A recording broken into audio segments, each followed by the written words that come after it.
Good morning everybody. आप लोगों को मैं जैव उर्वरकों के बारे में बता रहा था और कल हमने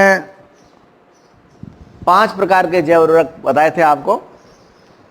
एक तो नाइट्रोजन यौगिकीकरण वाले जैव उर्वरक, एक फास्फोरस रूपांतरित करने वाले जैव उर्वरक, फास्फोरस को रूपांतरित करने वाले, तीसरा कंपोस्ट उत्प्रेरक,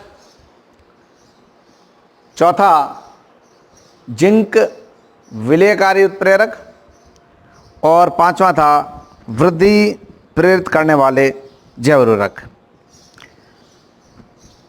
इनके बारे में मैंने कल आपको विस्तार से बताया था और आज मैं आपको इन्हीं उर्वरकों के बारे में और आगे बताऊंगा कि नाइट्रोजन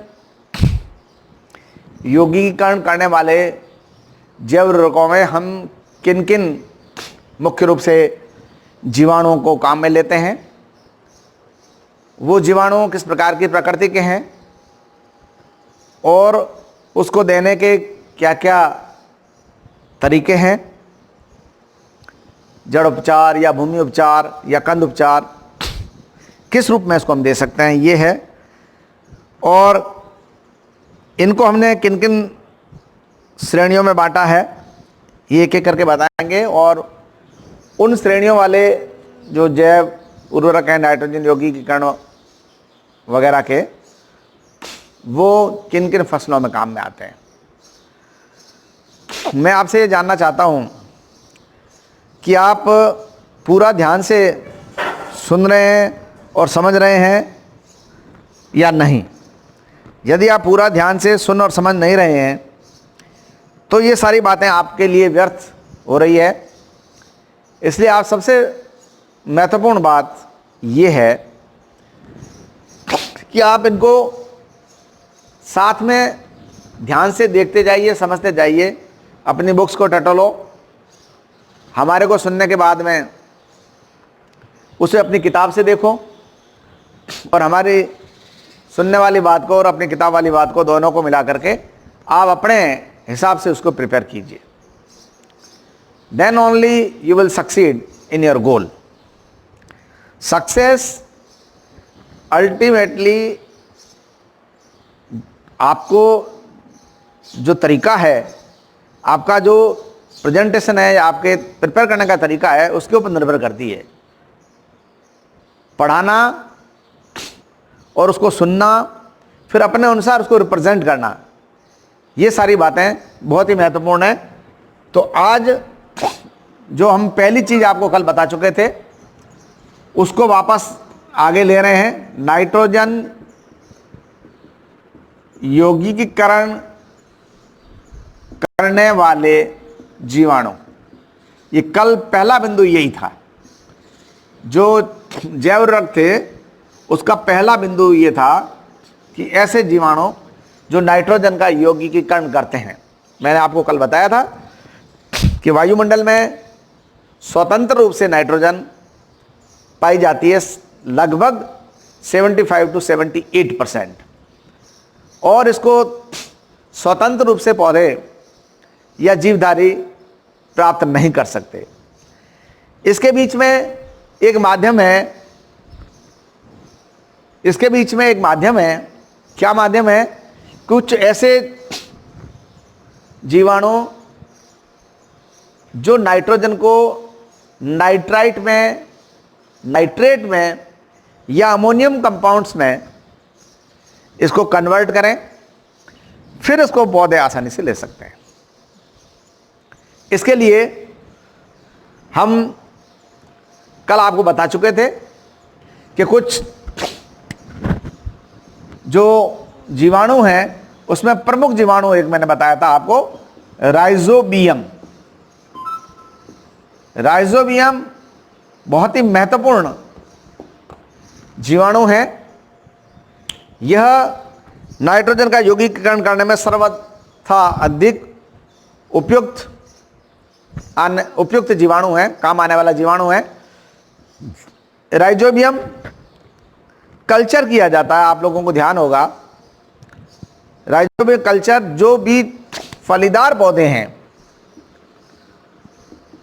या जो दलहनी पौधे हैं, इन दलहनी पौधे और फलीदार पौधों को हम उगाते हैं, तो इनको उगाने के लिए हम जिन बीजों का प्रयोग करते हैं, उन बीजों को बीज उपचार जब कराया जाता है, मैं आगे आपको जब ये फसलें पढ़ाऊंगा उसमें दलहनी फसलें आपकी कुछ कोर्स में हैं, है ना, मूंग है, मोठ है, अरहर है, चवला है, ये कुछ फसलें हैं, 5-6 फसलें हैं जो आपको पढ़नी है। उसमें जितनी भी फसलें हैं, दलहनी फसलें, उसमें राइजोबियम कल्चर बीज उपचार के साथ में किया जाता है, ताकि मृदा में नाइट्रोजन की उर्वरकता या नाइट्रोजन के उर्वरकों की क्षमता जो बढ़ जाए और उत्पादन हो ठीक प्रकार से हो। तो राइजोबियम कल्चर को पढ़ना है और राइजोबियम कल्चर को करना है, लेकिन आपको ये समझना है कि ऐसा करने से नाइट्रोजन का यौगिकीकरण अधिक होता है। तो हम राइजोबियम को 3 प्रकार से वर्गीकृत करते पढ़ते हैं। पहला तो है तीव्र वृद्धि करने वाले, दूसरा है धीमी वृद्धि करने वाले, और तीसरा है तीव्र वृद्धि करने वाले राइजोबियम ना होकर के यहां पे एक दूसरा नाम लिखना है। राइजोबियम तो मैंने 2 ही वर्णन किया आपका, है ना। हेलो, सुन रहे हैं आप ढंग से? ओके। एजो राइजोबियम,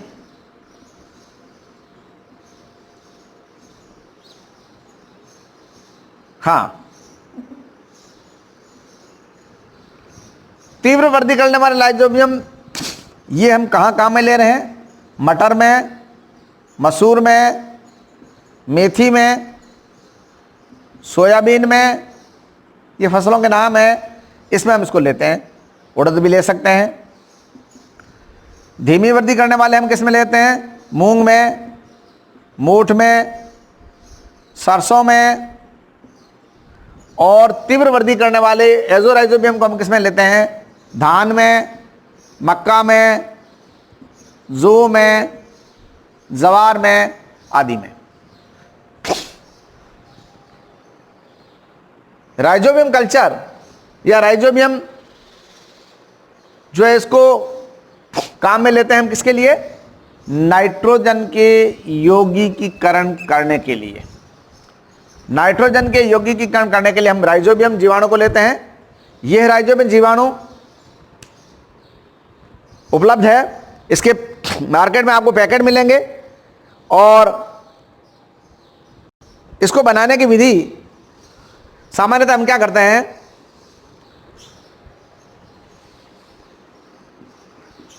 बनाने की विधि 10 से 12 केजी बीज हमारे को चाहिए उगाने के लिए, और 200 ग्राम हमारे को चाहिए, 200 ग्राम हमारे को चाहिए राइजोबियम। 200 ग्राम राइजोबियम, जिसके अंदर आप राइजोबियम ले सकते हैं, एजोबैक्टर भी ले सकते हैं, और एजो राइजोबियम भी ले सकते हैं। 200 ग्राम। इसके लिए क्या करो आप? 50 ग्राम राइजोबियम मैं लिख देता हूं पहले तो। आप 50 ग्राम ले लीजिए गुड़, ये सामान्य गुड़ खाने वाला।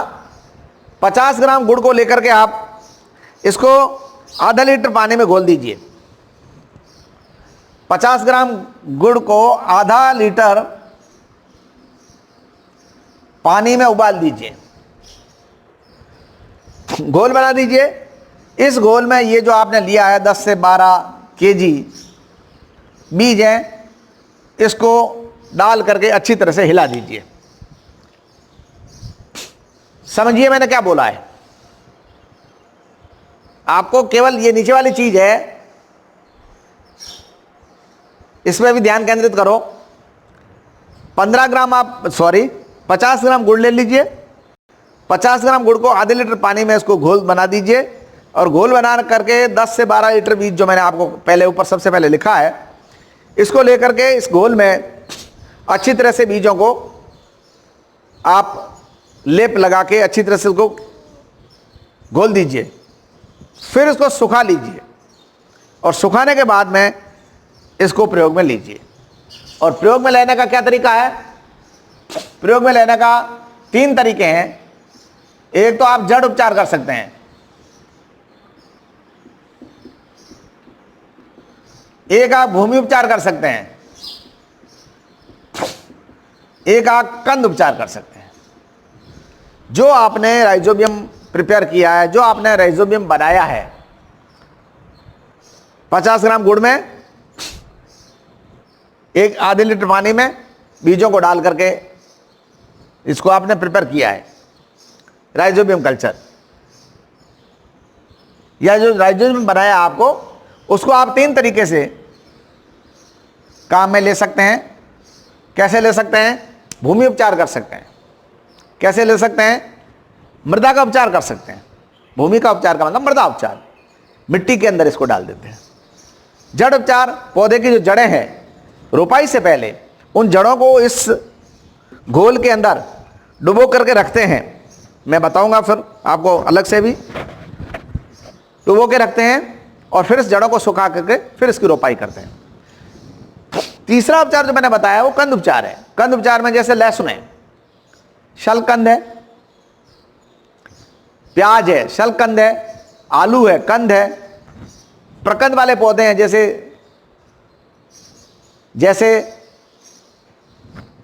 प्रकंद के अंदर हम काम में लेते हैं अदरक, और घनकंद के रूप में हम काम में लेते हैं अरबी वगैरह। इन पौधों को के ये जो भाग हैं, ये जो भूमिगत तने हैं, इनको इस राइजोबियम कल्चर में भी आप डुबो के रखें थोड़े समय के लिए, और डुबो के रखने के बाद इसको सुखाएं। सुखाने के बाद इसको आप भूमि में रोपित कर दीजिए। और इसका जो कक्षस कलिकाएं हैं, उनको ऑलरेडी ये राइजोबियम उपचार मिल गया ऐसा करने से, और वो कक्षस कलिकाएं जो है अंकुरित होगी, प्रस्फुटित होगी और नए पादपक को बनाएगी। भूमि उपचार, जड़ उपचार और कंद उपचार, 3 विधियां हैं। तो सबसे पहले जड़ उपचार के बारे में आपको बताऊं। 20 से 25 लीटर पानी में आप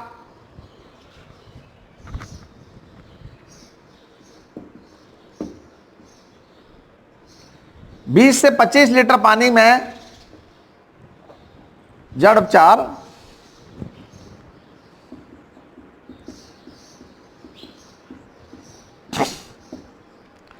20 से 25 लीटर पानी में 4 kg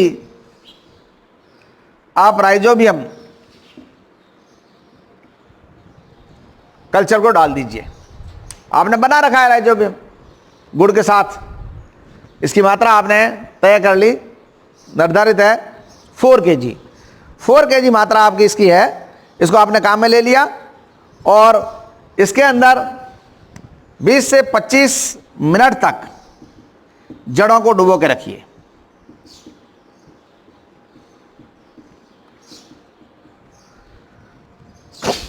क्या बोला मैंने? The rhizobium culture you have already prepared, that is to be utilised for root treatment. इसमें रूट ट्रीटमेंट के लिए पानी लीजिए 20 से 25 लीटर, उसमें ये राइजोबियम कल्चर वो है 4 kg, ये इसमें डाल दीजिए। अब ये जो घोल बना है, इस घोल में जिस पादप की आपको रोपाई करनी है, रोपाई करने जा रहे हो, उसकी जड़ों को इसके अंदर डाल दीजिए। उसकी जड़ों को डाल करके 20 से 25 मिनट तक इसको इसमें डुबो कर रखें, और डुबो कर रखने के बाद में उसमें से आप निकाल दीजिए 20-25 मिनट के बाद में, फिर उसको सूखने दीजिए और उसके बाद में गड्ढा खोद के इसकी रोपाई कर दीजिए। ये है फर्स्ट तरीका राइजोबियम कल्चर को देने का। दूसरा तरीका है वो है सॉइल ट्रीटमेंट। पहला था रूट ट्रीटमेंट, दूसरा है वो है सॉइल ट्रीटमेंट। इसमें आप 50 kg, सॉरी मैं लिख देता हूं, भूमि उपचार, इसमें आप 50 लीटर पानी लीजिए और इसमें 5 kg राइजोबियम कल्चर को डाल दीजिए। आपने पहले लिया था 20 से 25 kg जो जड़ के लिए था, इसमें आपको लेना है 50 लीटर भूमि उपचार, या फिर 50 kg मिट्टी ले लीजिए और 5 kg राइजोबियम कल्चर को ले लो। इस मिट्टी में इसको मिला दो, राइजोबियम कल्चर को, और 24 घंटे बुआई से पहले इस मिट्टी में इसको अच्छी तरह से घोल मिला करके फिर ये 50 kg मिट्टी प्लस 5 kg राइजोबियम, इसका आपने मिक्सचर बना दिया। इस मिक्सचर को आप मिट्टी में डाल दीजिए और उसके बाद में 24 घंटे के बाद में इसकी बुआई की जा सकती है।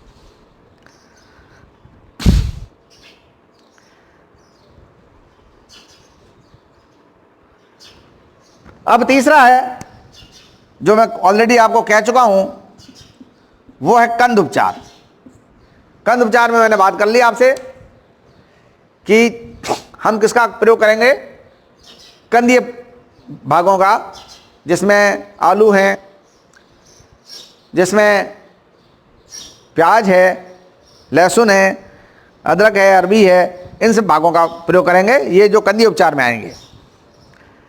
तो 40 से 50 लीटर पानी ले लीजिए, 40 से 50 लीटर पानी ले लीजिए और इसमें 1 kg राइजोबियम कल्चर को ले लो।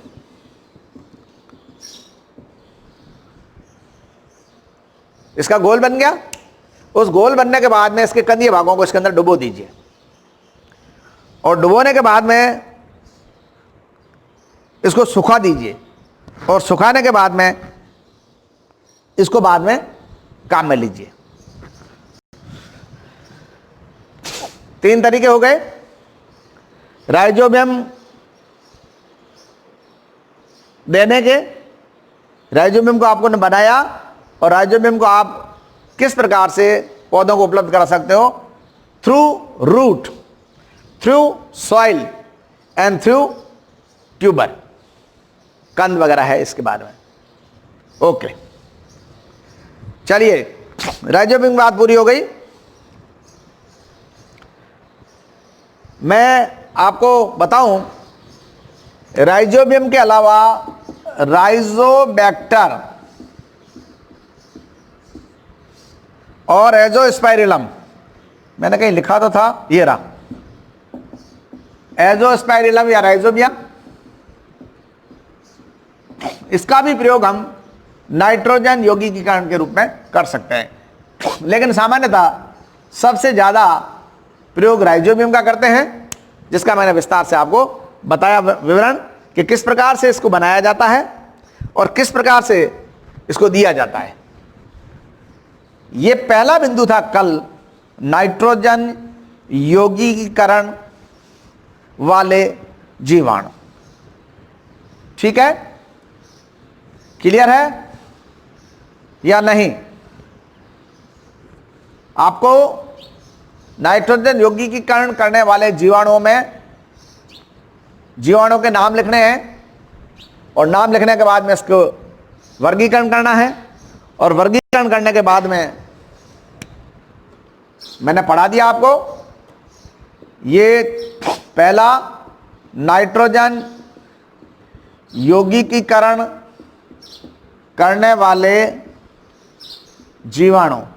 इसमें आपको पहले जीवाणुओं के नाम ये आपको लिखने हैं, फिर जीवाणुओं का वर्गीकरण ये बताना है, जो मैंने आपको बताया, तीव्र वृद्धि वाले, धीमी वृद्धि वाले, फिर आपको बनाना है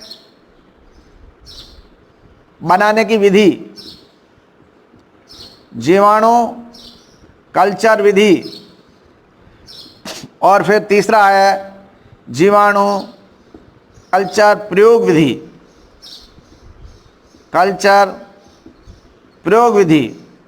इसमें भूमि, जड़ और कंद, ये उपचार, ये जो मैंने आपको अभी सुनाया उसको मैंने आप वापस बिंदु बनाकर आपके लिए लिख दिया। आपको ऐसे ही पढ़ना है। आपने पढ़ लिया, वापस आप इसको ऐसे छोटे रूप में रख दीजिए कि आपने इसमें क्या क्या पढ़ा। जीवाणु के नाम पढ़े, उस जीवाणु को किस तरह से वर्गीकृत किया वो पढ़ा, फिर उस जीवाणु का कल्चर कैसे बनाया, बताया ना वो गुण वगैरह सब, और फिर इसको देने की विधि बताई आपको, भूमि, जड़ और कंद। और जीवाणु का वर्गीकरण किया। इसमें आपको वर्गीकरण के अनुसार 3 वर्गीकरण किए हमने, तीव्र, धीमा, फिर तीव्र में राइजो। इसमें आपको फसलों के नाम भी लिखने हैं, ये भी आपको याद रखना है।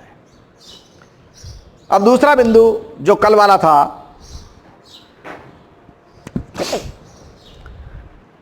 उसको पढ़ाने से पहले आपको यह भी मैं बताऊं कि नील हरित शैवाल से भी नाइट्रोजन का यौगिकीकरण होता है, तो इसको क्यों छोड़े हम। नील हरित शैवाल के द्वारा नाइट्रोजन यौगिकीकरण, इस नील हरित शैवाल को हम ये बहुत ही महत्वपूर्ण शैवाल है जो हेट्रोसिस्ट बनाती है। हेट्रोसिस्ट बनाने वाली, आपको हेट्रोसिस्ट के बारे में बताऊं मैं आपको, इसको हम नील हरित शैवाल को एक दूसरे नाम से भी जानते हैं जिसका नाम है साइनोबैक्टीरिया। आगे वाली क्लासों में आप जाके इसको पढ़ोगे बेटा। What is cyanobacteria. साइनोबैक्टीरिया ये एक साइनोफाइसी है, और साइनोफाइसी ग्रुप है। उस साइनोफाइसी ग्रुप के अंदर जितने भी कैरेक्टर्स हैं वो सारे के सारे जीवाणुओं के मेल खाते हैं, इसलिए इसका नाम रख दिया साइनोबैक्टीरिया। नील हरित शैवाल, नील हरित शैवाल में कुछ ऐसे शैवाल हैं जो हेट्रोसिस्ट बनाते हैं, जैसे नॉस्टॉक, जैसे एनामिना, जैसे ऑसिलेटोरिया, ये कुछ शैवाल हैं, ये हेट्रोसिस्ट बनाते हैं। तो हेट्रोसिस्ट फॉर्मिंग साइनोबैक्टीरिया को हम नाइट्रोजन यौगिकीकरण में मुख्य रूप से काम में लेते हैं। ठीक है, इसको बनाने का क्या तरीका है। 6x3x9 ये लंबाई है, ये चौड़ाई है, ये ऊंचाई है। इसकी गैल्वेनाइड चद्र लेते हैं काम में।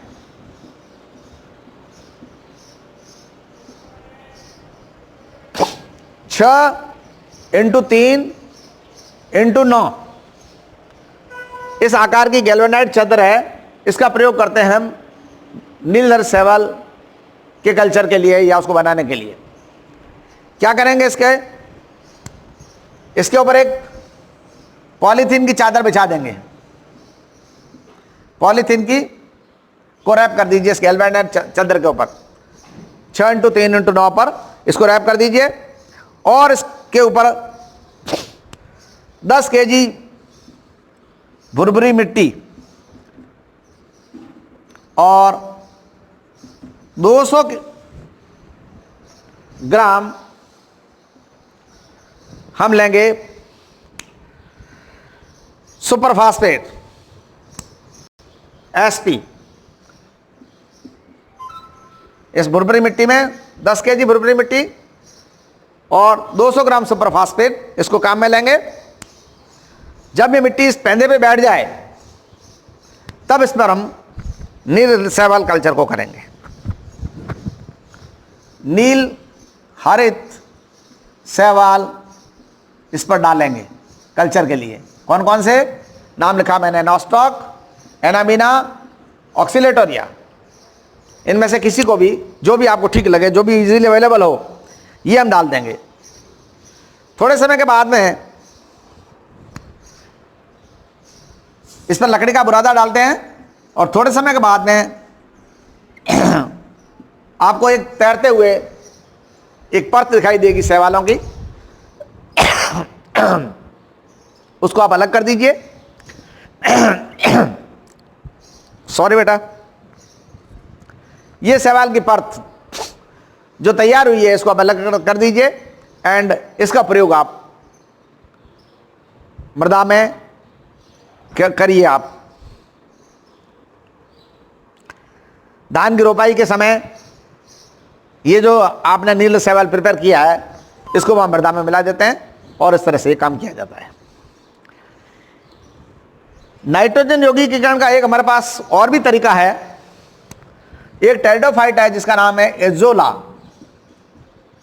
एजोला, ये मैंने यहां पे 2-3 साल पहले यहां अपना एक फॉर्म है 1 बीघा स्कूल का, वहां पे हमने एजोला का निर्माण किया था और वहां पे एक हमने टैंक बनाया था। उस टैंक में पानी भरा था, उसके ऊपर हमने एक पर्दा वर्दा बनाया था। काफ़ी मेहनत करी थी बच्चों ने, 17-18 जो ईयर था उसके बच्चे थे, उन्होंने उसमें मेहनत करी थी और मैं उस समय भी यहाँ एग्रीकल्चर पढ़ा रहा था। तो उसमें हमने एजोला जो है यहाँ पे दाता जो कृषि केंद्र है वहाँ से हम एजोला को लेके आए थे। हरे रंग का इस प्रकार से पौधा है, ये इस प्रकार से दिखता है और इसके किनारे जो हैं इस पर लाल लाल इस प्रकार से ये पत्तियां टाइप है, ये दिखता है। इसको हम उसमें डालते हैं और ये तीव्र वृद्धि करता है। तीव्र वृद्धि करने के बाद में मैंने आपको बताया ये भी नाइट्रोजन यौगिकीकरण का, क्योंकि इसके साथ एजोला के साथ में एनाबीना मिलता है। आपको आप एजोला बनाओगे तो उसमें नील शैवाल जो है एनाबीना वो जरूर मिलेगा आपको। तो हमारा उद्देश्य क्या है? हमारा उद्देश्य तो जो जैव उर्वरकों में नाइट्रोजन का ही मतलब है हमारा। तो नाइट्रोजन हमने जीवाणुओं के द्वारा कर ली, नाइट्रोजन हमने साइनोबैक्टीरिया के द्वारा कर ली और नाइट्रोजन हम एजोला एक पौधा है जिसके बारे में कर रहे हैं। मैं समझ रहा हूं कि लास्ट ईयर में आप लोगों को न तो 12th को न 11th को किसी को भी मैं यहाँ दाता नहीं ले गया हूँ। इस बार कोशिश करेंगे आपको दाता ले जाएं। आपको एजोला दिखाना चाहता हूँ मैं। वहाँ इन्होंने वहाँ जो दाता के अंदर कुंड बना रखे हैं, इस कुंड में एजोला जो है इन्होंने बनाई है और बहुत ही आसान है। हम भी यहाँ पे एजोला एक छोटा सा कुंड बना करके हम इसको एजोला जो है बना सकते हैं। तो ये एजोला जो है ये बनाने की विधि इसमें मैंने आपको बताया, अभी मैंने सुनाया नहीं आपको। एजोला में है एनाबीना को हम तैयार करते हैं और एनाबीना है वो एक प्रकार का नील शैवाल है और इसकी बनाने की विधि के बारे में और इसके विस्तार से करने के बारे में अपन कल चर्चा करेंगे। आज इतनी चर्चा बहुत है आपके लिए कि जैव उर्वरकों में हमने नाइट्रोजन का यौगिकीकरण करने वाले जीवाणु, साइनोबैक्टीरिया और अन्य जो पौधे हैं उनका विवरण आपको बताया। आप इसको ध्यान दीजिए और सुनिए और समझिए और फिर हम प्रैक्टिकली इसको थ्योरेटिकली पढ़ेंगे और प्रैक्टिकली भी करने का प्रयास करेंगे। तो this is all about today. Have a nice day. Thank you very much for being with me. पढ़ाई वढ़ाई करिए भाई। मैं ये मान के चल रहा हूँ कि हमारे द्वारा बताई गई चीज़ों को आप बहुत ही सीरियस ले रहे हो और आप